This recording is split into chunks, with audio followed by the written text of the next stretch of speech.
Hi friends, welcome to my channel Madhu's moments. నేను ఈరోజు పెరుగన్నంలోకి ఒక మంచి రెసిపీ చెప్తాను.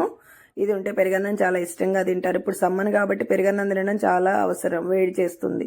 దీనికి కావాల్సిన ఇంగ్రీడియంట్స్ పచ్చిమిర్చి, ఉప్పు, వాము.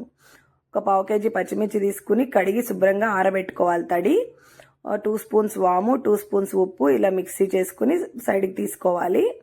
ఇప్పుడు ఈ పచ్చిమిర్చి ఉన్నాయి కదా, వీటిల్ని ఊరమిరగాయలకి చేసినట్టు ఇట్లా ఒక పెన్ తీసుకుని లైన్గా మొత్తం ఇట్లా ఘాటు పెట్టుకోవాలి. పైనుంచి కింద దాకా అన్నీ ఇలా పెట్టుకోవాలన్నమాట. ఇలా పెట్టుకున్నాం కదా, దాన్ని ఓపెన్ చేసి ఈ వాము ఉప్పుని ఇలా రాయాలి. మధ్యలో బాగా ఎక్కువ రాయకూడదండి, మరీ ఎక్కువగా రాస్తే కూడా మళ్ళీ చేదొచ్చేస్తాయి. ఇట్లా ఒక్కొక్కటి మొత్తం ఇట్లా పెట్టేసుకుని సైడ్కి పెట్టుకోవాలన్నమాట.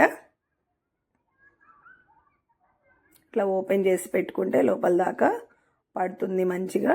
ఫ్లేవర్ అది వామ్ ఫ్లేవర్ బాగా వస్తుంది. వాము కూడా డైజెస్టివ్ సిస్టమ్కి అది చాలా మంచిది కదండి. ఇది తినడం వల్ల హెల్త్కి కూడా చాలా మంచిది. ఇలా మొత్తం అన్నీ రెడీ చేసుకున్నాం కదా, కొంచెం ఎయిర్ టైట్గా ఉండే బాక్స్లో ఇలా లిడ్ పెట్టుకునే దానిలో పెట్టి క్లోజ్ చేసి ఒక 2 days సైడ్కి ఉంచుకుంటే 3rd day నుంచి యమ్మీ వాము మిరపకాయలు రెడీ. పెరుగన్నంలోకి చాలా బాగుంటాయండి. ఇటువంటి రెసిపీస్ మీకు కావాలంటే like, share and subscribe my channel Madhu's moments.